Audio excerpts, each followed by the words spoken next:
মানে আমি একটা জিনিস চিন্তা করছি, শ্মশান, তারপরে ওই লোকটা যে নগ্ন হয়ে মৃত ব্যক্তি নগ্ন মানে সে চিতায়, না হলে তো এমনি পড়ে থাকবে না। সেই নগ্ন ব্যক্তির উপরে আমিও নগ্ন, তার উপরে বসে আমি সাধনা করছি না। ল্যাংটো ছেলে, একটা ল্যাংটো লোকের উপরে কোথায় বসেছে, কোন অ্যাঙ্গেলে কি রয়েছে সেরকম সাধনা করছি। কার জন্য? আমার বউকে পাওয়ার জন্য। আর এটা কে বলেছে? সিমি বৌদি। তোমার এই সিমি বৌদির, মহিলা মানুষকে তো সম্মান দিতে শিখিয়েছে আমার বাবা মা, আমি বলতে পারছি না। সিমি বৌদিকে একটা ডাক্তার দেখাও। মানে চিন্তাটা, তুমি কে?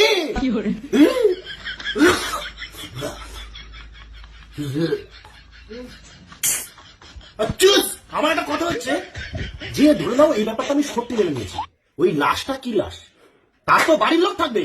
মানে আমার বাড়ির কেউ মারা গেছে, তার উপরে কেউ ল্যাংটায় বসে বললো আমি দেখছি, আমি কিছু বলছি না, ও সাধনা করতে বলেছে, ওই জন্য লিজ নিয়েছে। হ্যাঁ, এই চিন্তা ধারাগুলো তান্ত্রিক মান্ত্রিকের পাশে যেও না ভাই, কাউকেও যাওয়া উচিত না।